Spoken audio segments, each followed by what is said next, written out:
It's your boy Bugsy Siegel, and I've never sped home from a movie quicker in my entire life. I'm here to give you my epic rant on Halloween Ends. But first, subscribe to my channel if you haven't done so already. Drop a thumbs up, it really helps with the algorithms. And let's go ahead, because there's a lot to digest to keep you from wasting your money on tickets. Just watch it on Peacock. The intro pumpkin animation in the font was pretty cool. I dig the blue shades, you know. Laurie is baking pumpkin pies. It's completely over everything. She's a comedian in this film. Freaky Halloween. Anyways, Laurie and Hawkins' love story is basically a soap opera touched by a psycho. The light bulb kill lady from Halloween Kills, she magically survived. Just happens to be at a local grocery store to give Laurie Strode a vacation of a guilt trip. You know, Allison finds a new boyfriend. It's her love of her life within the first 10 minutes of the film. I guess fuck Cameron Elon. Anyways, luckily he works at a junkyard, so naturally he has a Myers jumpsuit. Corey kills a homeless bum. Then he throws his knife, covered in bloody fingerprints, like 5 feet away.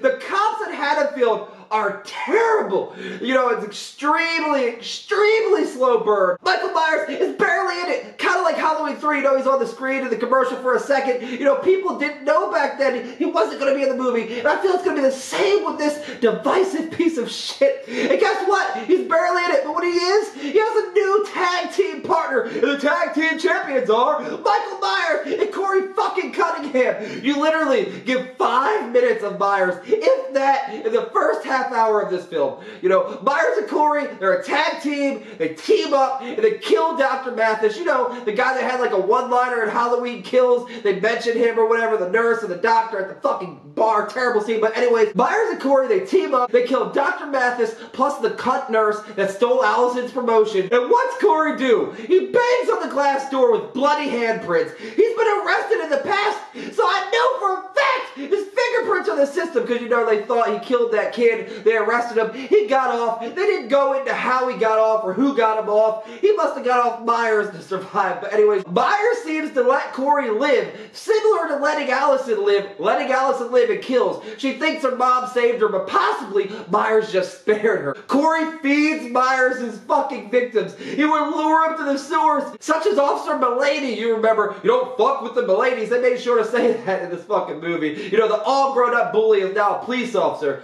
The father of Jeremy, the little boy that Corey accidentally killed, just happened to be playing pool all by himself, waiting for Laurie at the bar on cue. Totally a pun intended. On Halloween, Corey wakes up to Laurie. He's literally sleeping in the house where he killed that little boy, that abandoned house. How the fuck did they get in there? How are they both in there? Why are they both there? They should both be in jail for B&E. I'm about to call Sheriff Barker, who you don't fucking see, but for one line in the entire movie, Laurie leaves, jumps out the window like she's fucking Batman, unless it was all in his head. Corey, literally, this is the worst part of this fucking movie, possibly worse than him talking in Rob Zombie's Halloween 2. Corey literally wrestles Myers to the ground and steals his mask like it's his little brother. At this part, I literally almost walked out of the movie. Myers, without his mask on his head, looked like Ernie fucking McCracken from Kingpin. The tow truck was cool, reminded me of Halloween 4, which is a way better movie. The following off-screen kill was awful. At this point, Corey has the Myers mask.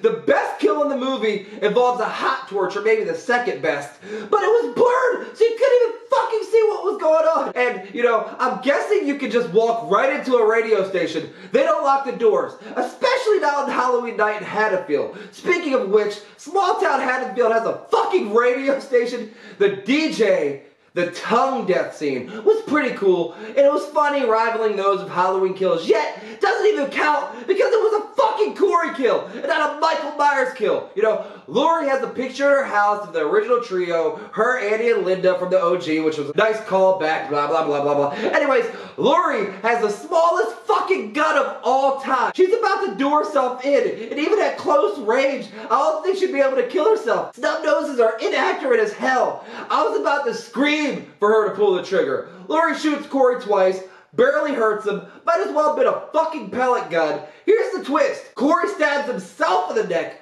makes it look like Laurie did it when Allison walks in. Perfect timing.